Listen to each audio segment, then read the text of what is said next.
Hello and welcome to my channel. This is my first video here and I thought a great time to start, right at the end of my triathlon season.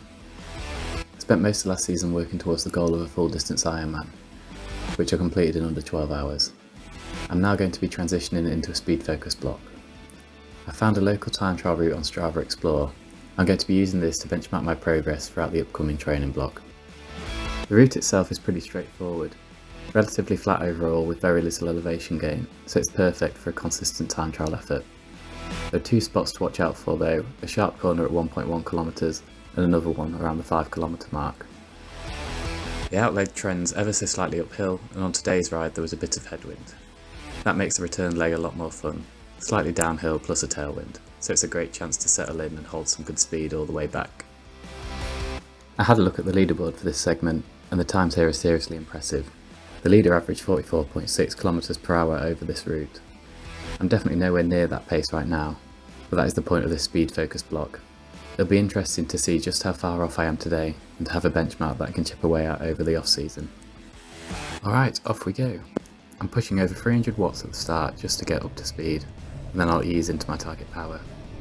This is around 250 to 260 watts for me on my TT bike. I'll try to hold this steady for the remainder of the route. Coming into the first corner now, I'm holding good speed on the way in, then stopping pedalling through the tight part just to stay smooth. As soon as I'm through, it's straight back on the power to roll out and maintain speed. Disaster strikes on the route, roadworks and traffic lights right in the middle of the time trial. Unfortunately that's going to have an impact on my overall performance today. To keep things fair for this benchmark, I'll be using moving time instead of elapsed time. This will give me a realistic idea of where my fitness is currently at.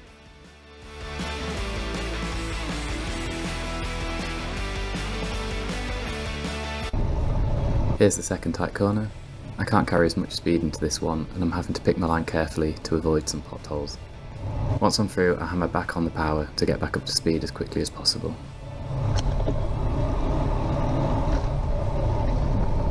We've reached the roundabout, which marks the turnaround and halfway point of the ride. I'm a bit slower than I predicted at this stage, and that's probably down to the slight headwind on the way out. Luckily I managed to hit the roundabout clear of traffic and got a decent turnaround to head straight onto the return leg.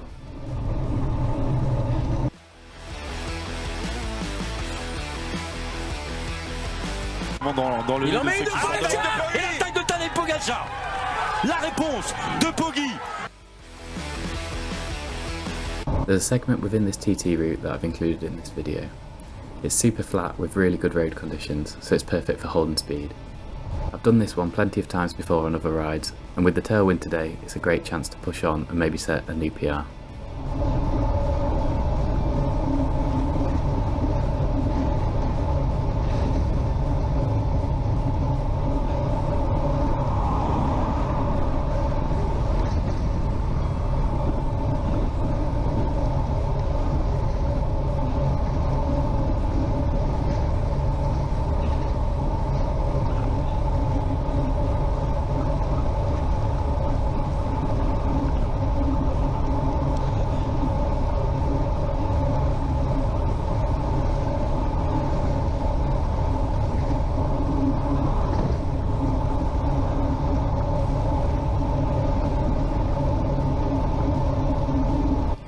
And there we go, new PR on that segment.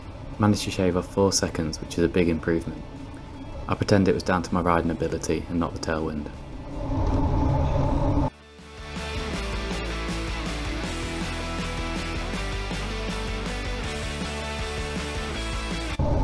Coming into the end of this TT now, and as you can see from the stats on the screen, my power is starting to drop while my heart rate is holding steady at around 170. At this point it's a mix of the legs being completely exhausted and also me not knowing the exact end point of this segment, which made it really difficult to pace the finish properly.